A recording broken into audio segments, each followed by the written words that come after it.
ঈদে মুক্তি পাওয়া রকস্টার সিনেমায় সাকিব খানের সঙ্গে অভিনয় করে আলোচনায় তানজিয়া জামান মিথিলা। এদিকে গতকাল রাতে তিনি ইনস্টাগ্রামে ঘোরাঘুরির বেশ কয়েকটি ছবি পোস্ট করেছেন। ইস্তাম্বুল থেকে একগুচ্ছ ছবি পোস্ট করে তিনি লিখেছেন, সৌন্দর্য, ইতিহাস, সংস্কৃতি আর অনন্য আবহে ভরপুর এই শহরের প্রতিটি মুহূর্ত যেন এক জাদুকরী অভিজ্ঞতা। তার পোস্ট করা নতুন ছবিগুলো বেশ পছন্দ করেছেন ভক্তরা। 16 ঘন্টায় ছবিগুলোতে প্রতিক্রিয়া এসেছে 10,000-এরও বেশি।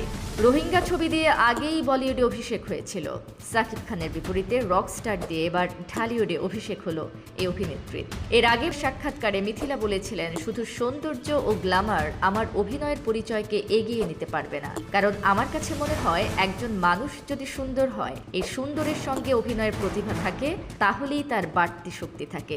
সে বাড়তি শক্তি যদি দুই ক্ষেত্রেই কাজ করে, মানুষ তবে ভাগে।